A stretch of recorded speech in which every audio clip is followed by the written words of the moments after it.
আজ তোমাদের এমন একটি ইন্দোনেশিয়ান হরর মুভি এক্সপ্লেন করতে চলেছি যেই মুভিটি ইন্দোনেশিয়ায় বিশাল হিট করেছিল এবং বহুদিন চলেছিল।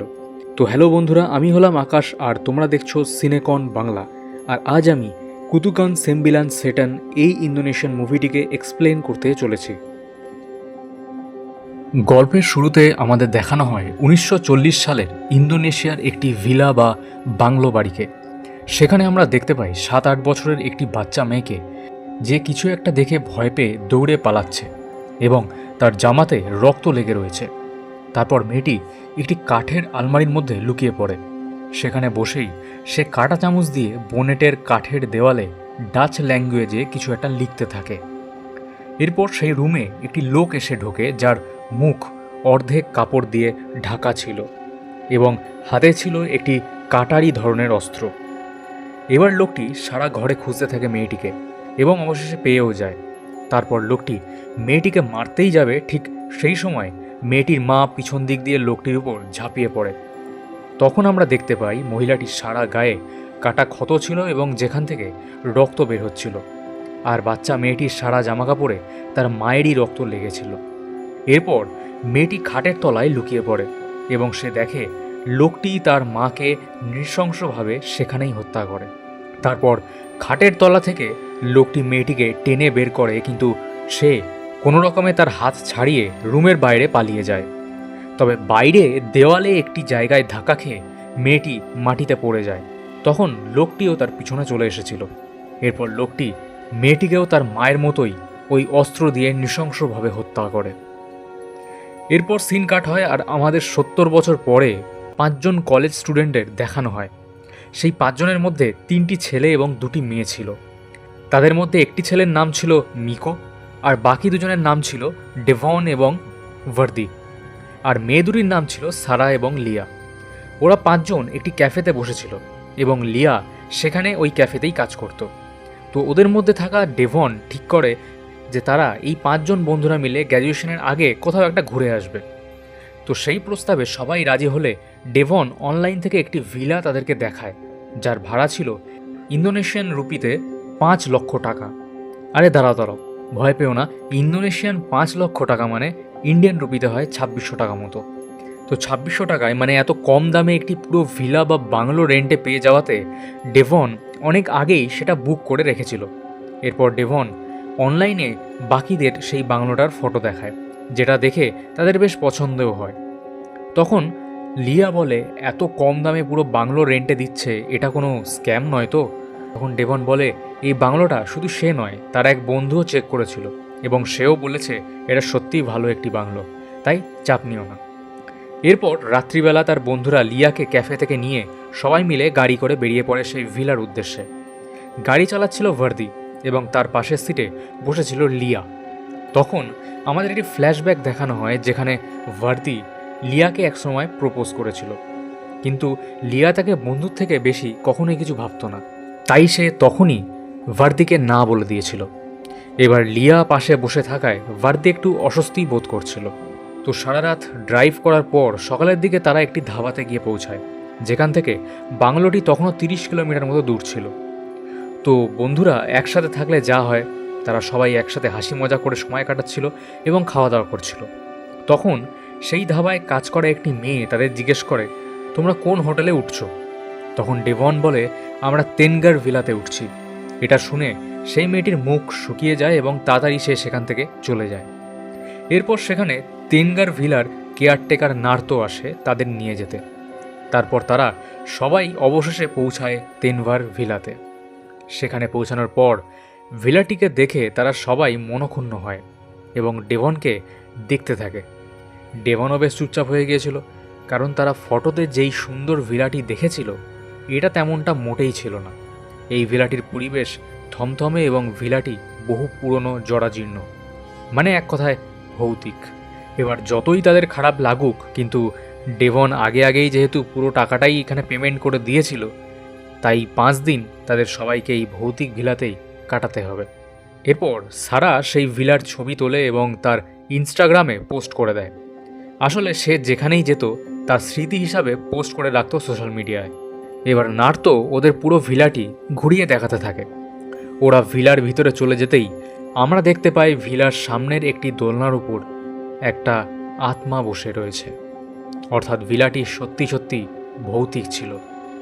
এবার নার্তো ওদের ভিলাটি ঘুরিয়ে দেখাচ্ছিল, ঠিক তখন লিয়া ঘরের দেওয়ালে এই ভিলাটির বহু পুরনো একটি ছবি দেখতে পায়, যেটা ছিল 1940 সালের, এবং তখন ভিলাটির নাম ছিল হেন্স ভিলা।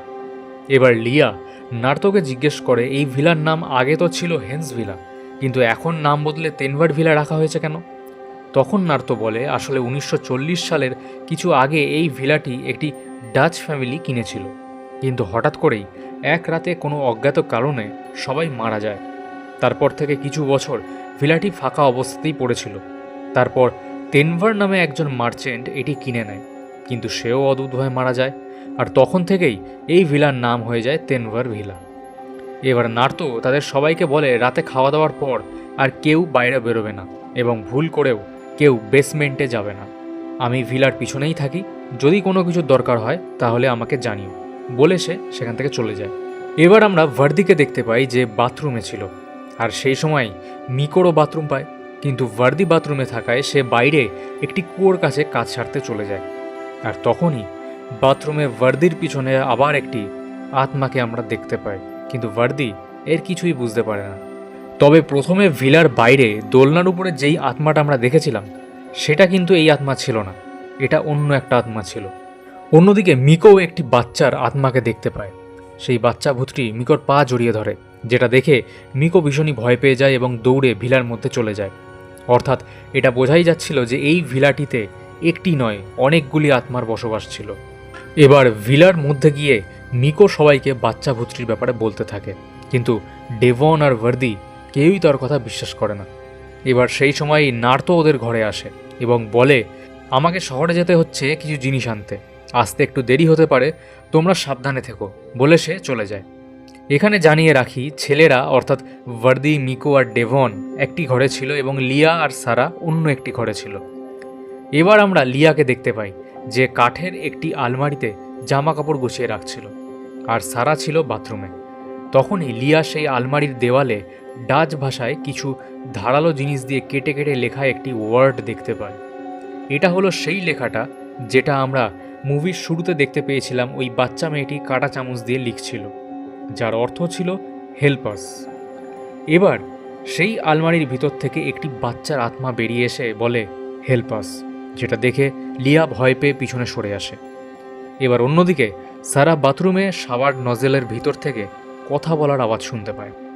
তারপর শাওয়ার চালাতেই সেখান থেকে জলের বদলে রক্ত বেরোতে শুরু করে এবং সারার গোটা শরীর রক্তে ভেসে যাচ্ছিল। তখন সারা চিৎকার শুনে লিয়া, মিকো, ডেভন, ভার্দি সবাই ছুটে চলে আসে, কিন্তু তারা এসে দেখে বাথরুমের ভিতর সব কিছুই নর্মাল, এমনকি একটুও রক্তের ফোঁটাও কোথাও পড়েছিল না। এরপর ওরা সবাই মিলে সারাকে শান্ত করে এবং তার কিছুক্ষণ পর একসাথে সবাই লাঞ্চ করতে বসে। তখন ডেভন সবাইকে বলে দেখো, সমস্ত জায়গাতেই কিছু না কিছু ভৌতিক জিনিস অবশ্যই ঘটে, কারণ রোজই কোথাও না কোথাও কেউ অপঘাতে মারা যাচ্ছে, আর এই জায়গাটাও তেমনই। তো আমরা যদি নার্তোর বলা কথাগুলো মেনে চলি তাহলে হয়তো আমাদের কোনো ক্ষতি হবে না। এটা বলে সে সবাইকে সান্ত্বনা দিতে থাকে, আর দেবে নাই বা কেন, কারণ এই পরিস্থিতিতে তার কারণেই তো সবাই পড়েছে। এবার লাঞ্চ করার পর লিয়া আর সারা বাইরে এসে বসে। তখন সারা তার ইনস্টাগ্রাম চেক করে এবং দেখে তার পোস্ট করা এই ভিলার ছবিটিতে বহু মানুষ কমেন্ট করেছে। তার মধ্যে বেশিরভাগ মানুষই বলেছে যে ভিলাটি সত্যিই হন্টেড। এবার লিয়া ওই আলমারির দেওয়ালে লেখা ডাচ ওয়ার্ডটি গুগলে ট্রান্সলেট করে দেখে, তার অর্থ হেল্পাস, যেটা দেখে সে একটু ঘাবড়ে যায়। এবার রাতে সবাই শুয়ে পড়ার পর আমরা দেখতে পাই ওই ভিলার ডাইনিং হলে অনেকে একসাথে ডান্স করছে। এরা আর কেউ নয়, এরা হলো 1940 সালে সেই ভিলায় থাকা ওই ডাচ ফ্যামিলির ভূত। অর্থাৎ প্রথম থেকে আমরা অনেকগুলি ভূতকে দেখেছিলাম, আর তারা এই ডাচ ফ্যামিলিরই মেম্বার ছিল, যারা 1940 সাল থেকে এই ভিলাতেই রয়েছে অতৃপ্ত অবস্থায়, অর্থাৎ মৃত্যুর পরও তাদের মুক্তি ঘটেনি। এবার ডাইনিং হল থেকে আওয়াজ আসায় ভার্দি উঠে ডাইনিং হলে আসে, কিন্তু সেখানে সে কাউকে দেখতে পায় না। ঠিক তখনই তার পিছন দিয়ে একজন বয়স্ক মহিলা হেঁটে বেসমেন্টের দিকে চলে যায় যেটা দেখে ভার্দিও তার পিছু পিছু বেসমেন্টেই ঢুকতে যাচ্ছিল, কিন্তু তখনই ডেভন সেখানে চলে আসে। আসলে তারও শব্দের কারণে ঘুম ভেঙে যায় এবং ভার্দিকে বিছানায় না দেখে সে বাইরে বেরিয়ে আসে। এবার ভার্দি সেই বয়স্ক মহিলার কথা বললেও ডেভন সেটাকে পাত্তা দেয় না এবং ওরা দুজনে আবার নিজের বিছানায় গিয়ে শুয়ে পড়ে। তো কিছুক্ষণ পর আমরা দেখতে পাই ডেভনের চারিপাশে অনেকগুলি প্রেতাত্মা তার ঘুমন্ত মুখের দিকে তাকিয়ে রয়েছে। সেই সমস্ত প্রেতাত্মা একটু আগেই ডান্স করার সময় যেমন পোশাক পরেছিল সেই পোশাকই পরে রয়েছে, শুধু তাদের চোখ, মুখে, পোশাকে রক্ত লেগে রয়েছে।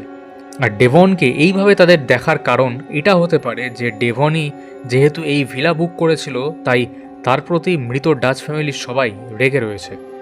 এবার সিন কাট হয় আর আমরা দেখতে পাই 5 বন্ধুরা মিলে ব্রেকফাস্ট করছে এবং গল্প করছে। এরপর খাওয়া শেষ হলে লিয়া বাথরুমে চলে যায় বাসনপত্র ধুতে, কিন্তু নল থেকে জল না আসায় লিয়া মিকোকে বলে ভিলার পিছনে থাকা সেই কুয়ো থেকে জল নিয়ে আসতে। কাল সেই কুয়োর কাছেই তো মিকো সেই বাচ্চা ভূতটির খপ্পরে পড়েছিল, তাই সে যেতে একটু ভয় পাচ্ছিল, কিন্তু অবশেষে মিকোকে যেতেই হয় জল আনতে।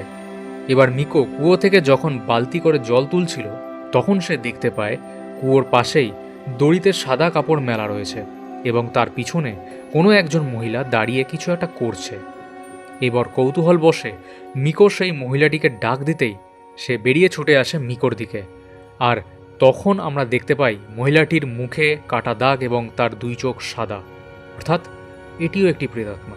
বেচারা মিকো, কোথাও গিয়ে শান্তি নেই।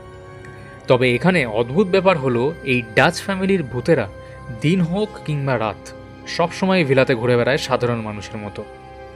এবার এই দৃশ্য দেখে মিকো চিৎকার করে সেখান থেকে পালায় এবং দৌড়াতে দৌড়াতে ভিলার পিছন দিকে একটি কবরস্থানের উপর চলে আসে। অন্যদিকে মিকোর চিৎকার শুনে বাকিরাও সেখানে চলে আসে এবং তারা সবাই কিছুটা অবাক হয়ে যায় এটা দেখে যে ট্যুরিস্ট ভিলার পাশে কবরস্থান কী করে এলো। সেই আগ্রহে তারা সবাই ভিলার পিছনে থাকা নার্তোর ঘরে যায় তাকে ওই কবরস্থানের ব্যাপারে জিজ্ঞেস করতে, কিন্তু নার্তো তখন ঘরে ছিল না। এবার ভার্দি ঘরের দরজা ঠেলা দিতেই সেটা খুলে যায় এবং তারা দেখে সারা ঘর অন্ধকারে ঢাকা। তখন ভার্দি একটু সাহস করে ভিতরে ঢোকে কেউ আছে কিনা দেখার জন্য, কিন্তু সে কাউকে দেখতে পায় না। তবে ঘরে থাকা একটি বড় আয়নার উপর ভার্দির চোখ পড়ে।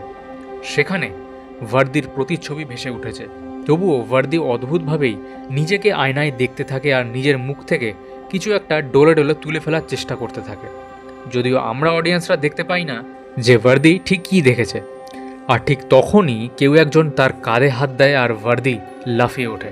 এরপর আমরা দেখতে পাই সেটা আসলে একজন বয়স্ক একটি লোক এবং সে সবাইকে পরিচয় দেয় যে সে নার্তোর বাবা তার্য, কিন্তু নার্তো তার বাবার ব্যাপারে আগে তাদের কখনোই কিছু বলেনি। যাই হোক, তার্য তাদের সবাইকে চা খেতে দেয়। তখন ওরা তার্যকে ভিলার পাশের ওই কবরস্থানের ব্যাপারে জিজ্ঞেস করে।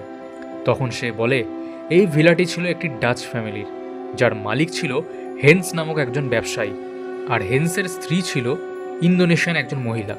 তো হেন্স একদিন জানতে পারে যে তার অফিসের 3 জন ওয়ার্কার পয়সা চুরি করছিল কোম্পানি থেকে এবং 2 নম্বরই কাজও করছিল। তাই হেন্স তখনই ওই 3 জন ওয়ার্কারকে বাড়িতে ডেকে তাদের অপমান করে কাজ থেকে বের করে দেয়। তখন ওই 3 জন ওয়ার্কার বাড়ির বাইরের গার্ডেনে থাকা হেন্সের 2 মেয়ে, তার স্ত্রী এবং বাকি রিলেটিভদের খুব তীক্ষ্ণ নজরে দেখছিল এবং ওরাই হেন্স সহ গোটা পরিবারকে এক রাতে মেরে দিয়েছিল। প্রথমে আমরা যেই 7-8 বছরের বাচ্চা মেয়েটিকে দেখেছিলাম সে হেন্সের মেয়ে ছিল, যাকেও ওই রাতেই ওই ওয়ার্কারগুলি একসাথে মেরে ফেলেছিল। এরপর পুরো হেন্স ফ্যামিলিকে শহরের অন্য একটি জায়গায় কবর দেওয়া হয়েছিল, কিন্তু কিছুদিন বাদে ওই 3 জন ওয়ার্কারের মৃতদেহ ওই হেন্স ফ্যামিলির কবরের পাশে পড়ে থাকতে দেখা যায়। তখন সমস্ত গ্রামবাসী মনে করে এই হেন্স ফ্যামিলির ভূতই হয়তো ওই 3 জন ওয়ার্কারের এমন অবস্থা করেছে। তাই গ্রামবাসীরা মিলে তাদের সবার কবর একসাথে এই ভিলার পাশে বানিয়ে দেয়। এরপর তার্য আরও বলে যে হেন্স পরিবার শেষ হওয়ার কিছু বছর পর এই ভিলা তেনভার নামক এক মার্চেন্ট কিনে নিয়েছিল, কিন্তু সেও অদ্ভুতভাবে মারা যায় এবং বর্তমানে তেনভারের ছেলে হলো এই ভিলার মালিক। তবে সে ইন্দোনেশিয়ার বাইরে থাকে।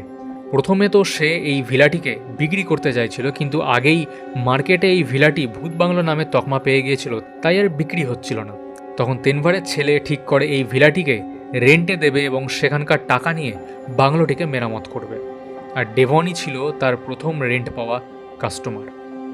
তো তার্জোর কাছ থেকে সমস্ত কিছু শুনে ওরা ভীষণই ভয় পেয়ে গিয়েছিল এবং ওরা আজ রাতেই এই ভিলা ছেড়ে দেওয়ার সিদ্ধান্ত নেয়। তো রাতে ওরা সবাই লাগেজপত্র নিয়ে গাড়িতে উঠে বসে, কিন্তু গাড়ি কিছুতেই স্টার্ট নেয় না।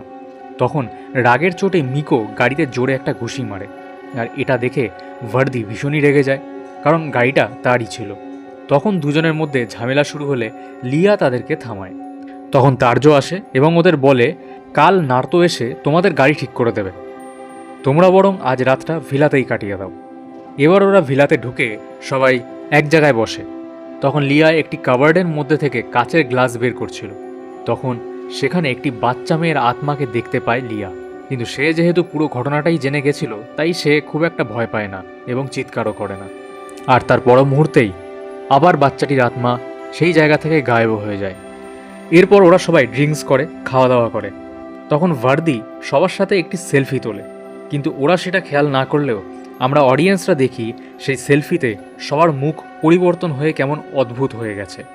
এরপর খাওয়া শেষ করে ওরা সবাই শুতে চলে গিয়েছিল। সারা আর লিয়া এক ঘরে শুয়েছিল, কিন্তু সারা অনেক রাত পর্যন্ত বসে ফোন দেখছিল।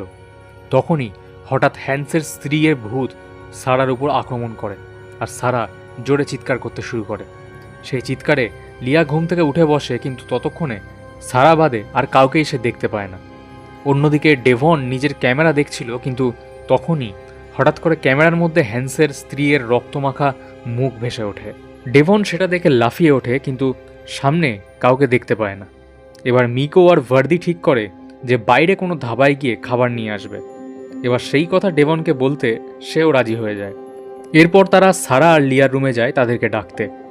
তো সারা সেই প্রস্তাব শুনে তাদের সাথে যেতে রাজি হয়ে যায়, কিন্তু লিয়া ঘুমাচ্ছিল, তাই সে আর যেতে চায় না তাদের সাথে, যেটা খুবই ভুল একটা ডিসিশন ছিল। তো সারাও তাই আর তাকে বিরক্ত না করে দরজা বন্ধ করে চলে যায়। কিন্তু দরজা বন্ধ করতেই আমরা দেখতে পাই সেখানে দাঁড়িয়ে রয়েছে হেন্সের স্ত্রীর প্রেতাত্মা। এবার ওরা চারজন একটি ধাবায় এসে ঢোকে, কিন্তু ধাবার ওনার ওদের সাথে আরও একজনকে ধাবায় ঢুকতে দেখে, অর্থাৎ 5 জনকে দেখে। মানে কোনো প্রেতাত্মা ভিলা থেকেই ওদের পিছু নিয়েছিল।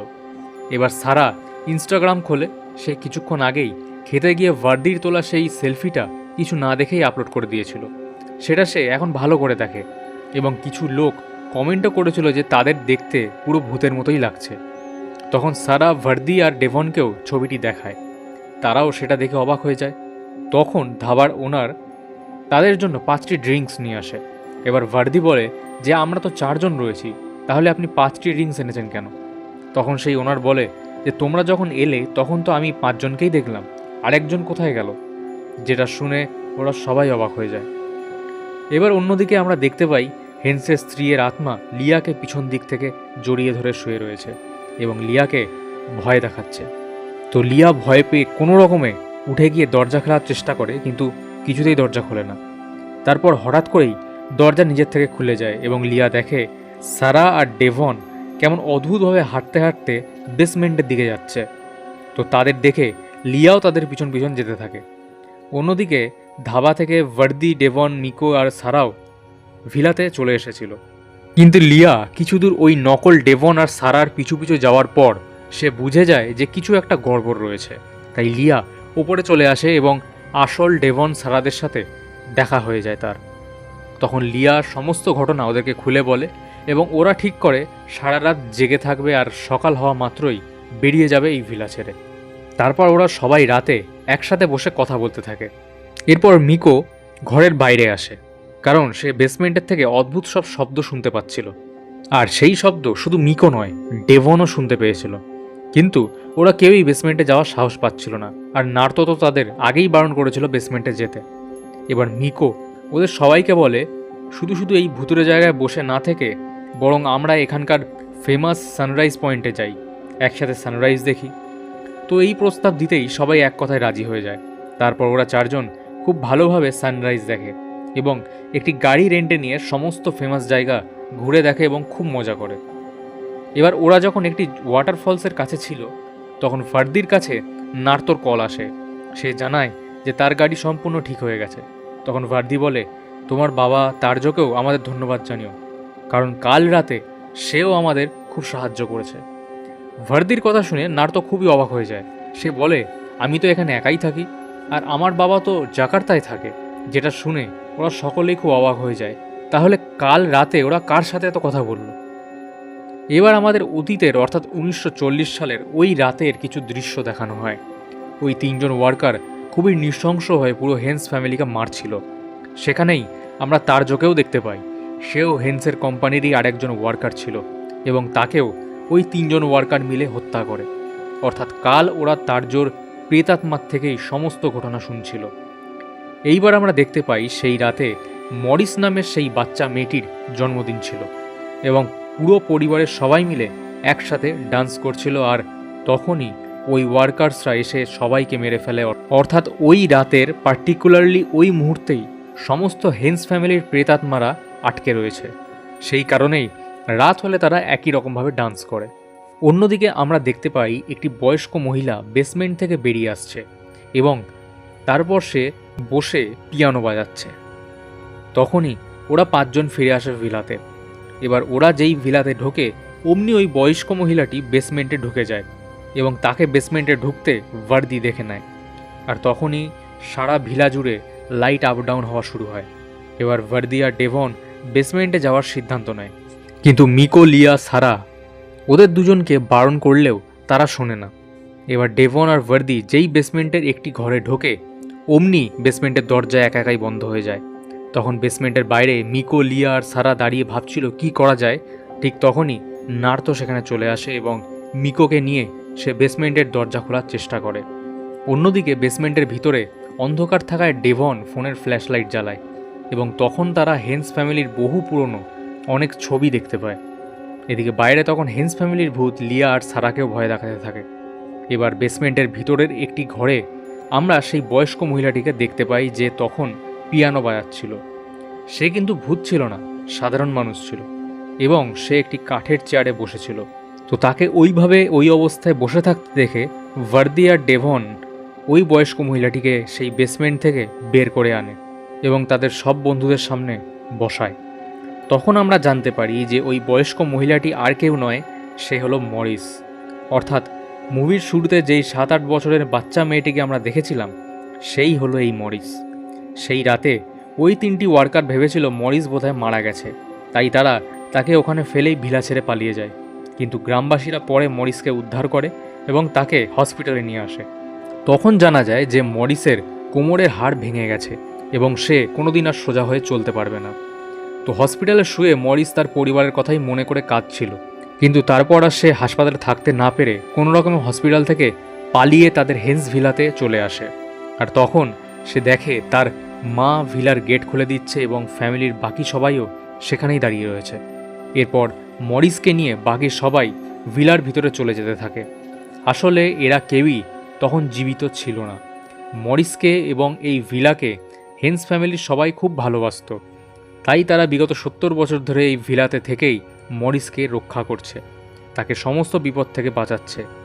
আর সেই কারণেই ডেভন এবং বাকিদের হেন্স ফ্যামিলির প্রেতাত্মারা ভয় দেখাচ্ছিল যাতে তারা এখান থেকে চলে যায় এবং মরিস সুরক্ষিত থাকে। আর এই বিষয়টি নার্তোও হয়তো জানতো, তাই জন্যই তো সে ওদের বেসমেন্টে যেতে প্রথমেই বারণ করে দিয়েছিল। এবার ওরা পাঁচজন মিলে ঠিক করে যে মরিসকে নিয়ে হসপিটালে যাবে, কারণ তার শারীরিক অবস্থা খুবই খারাপ ছিল।